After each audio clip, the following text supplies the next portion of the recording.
is problem 4 from the quiz review. What angle in the first quadrant could you reference to help find the sine and cosine of each of the following angles? So we want in the first quadrant, might be helpful if we draw a picture of that. So here's my circle I'm going to use for all of these. And so 330, I know is going to be kind of like all the way around here.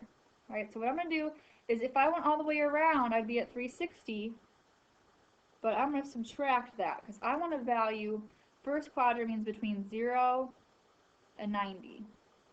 Okay, so it's got to be a number between there. If you get 130, that is not correct. It needs to be between 0 and 90. So 360 minus how far that we've gone around. 330.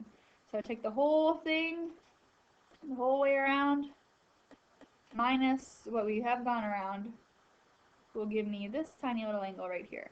Okay, so this one's going to be 30 degrees. Part B is 120 degrees. I'm clear out my circle. 120 degrees is going to be about over here-ish. Okay, so I'm going to go, this time I'm going to reference 180 degrees. Okay, so I'm going to take 180 degrees minus how far did I go around?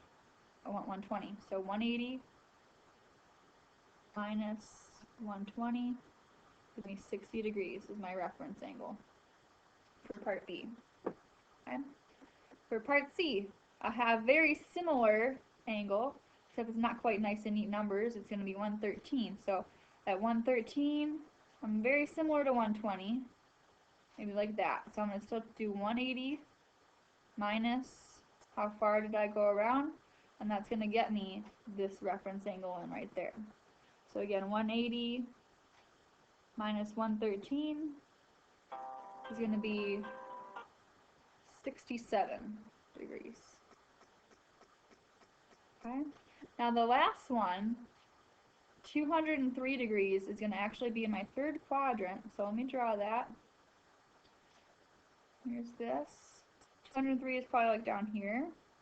So I'm really looking for the angle measurement right here. I don't want the larger thing. I still want a number between 0 and 90. So what I'm going to do this time is I'm going to take the whole thing, how far I went around, 203 degrees, minus halfway around my circle. That's going to give me this reference angle in between here. So I'm going to take 203 minus 180 is going to leave me with 23 degrees. Okay, so that one's a little bit different because it's in the third quadrant. Third quadrant stuff is going to be a teeny bit different than normal. But typically I'm dealing with 360 and 180 and subtracting stuff from that to find the reference angle. First quadrant means it needs to be between 0 and 90, including 0 and 90 as well.